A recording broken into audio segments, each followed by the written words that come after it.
Here are my top 5 tips for doing a great squat. First of all, you want to find a comfortable stance with your feet about hip width apart. And we can talk a little bit more about that in a second, but just finding a place where you can feel grounded over both feet. Then you want to retract your shoulder blades towards each other. So just sort of gently pulling your shoulder blades together. It doesn't matter if you have your weights down here at your sides, up here at your shoulders, or if you're doing a goblet squat with your weight here at your chest. You always want to keep the shoulders engaged. From there, imagine you're standing on a piece of newspaper and you want to rip the paper down the middle. So do that with me now. Stand up and then imagine you're ripping the piece of newspaper or ripping your mat between your feet, and you'll notice that your feet get really grounded and anchored to the floor. That's your starting position. So now you want to start by pushing your hips back. I'm going to go ahead and give you the side view. So start the movement by pushing your hips back and then push your feet into the ground to push the floor away. So we've got slightly wider than hip width feet, tip 1. Retract your shoulders, tip 2. Rip the newspaper. Sit back like you're sitting in a chair and then push the floor away.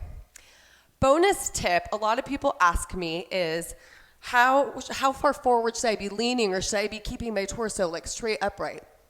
At the bottom of your squat, you want your spine angle to be parallel with your shin angle. So hopefully that's happening as you come down, and you might take a little video of yourself to see how you're doing, but you want those angles to be parallel. The other thing is, stance can vary a little bit. You really want to keep your heel connected with the ground as you squat. So if you're squatting and you come down and your heel starts to lift off, then you might want to adjust your stance, or you might want to mobilize your ankle a little bit to see if you can get your heel to stay connected with the floor. Okay? So those are my basic tips for squats. I'm going to show you how that works with different varieties of squats. So the one I've been demonstrating is just a pretty standard bilateral squat. We also will see in our programming a lateral squat, so just going to one side. So I'm only bending one leg at a time. Again, my shin angle and my spine angle at the bottom are going to be parallel with each other. I'm shifting my hips back, and then I'm pushing the floor away. Same goes for, let's say, a sumo squat. My shin angle and my spine angle are staying pretty similar, but my shin is more vertical in this one, so my torso is more vertical. Toes are wider for the sumo squat. This is going to hit a little bit more of that inner thigh, but I'm still lowering down with control and then pushing the floor away to get back into a standing position. Another variation of a squat that you're going to see is a single leg squat. So there's a lot of ways that we can kind of warm up to this.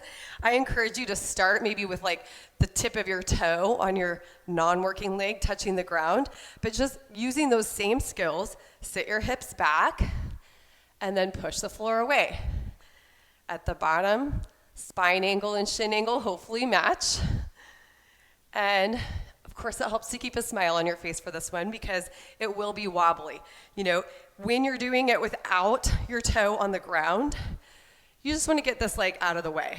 You can see some people who will really work on the quad here, flexing the toe on this lifted leg and try to get that leg parallel to the floor. That's a skill I'm still working on.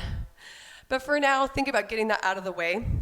Be watchful of your knees shooting out at the beginning of the movement. If you're starting your squat by shifting your knees forward, that's going to be really hard on your knees and actually end up being hard on your low back as well. So if that's the case, if you're kind of noticing like, wow, I have a tendency to really slide my knees out, just think about hinging at the hip first and then sitting down. And you might even exaggerate that movement just a little bit until you get some practice.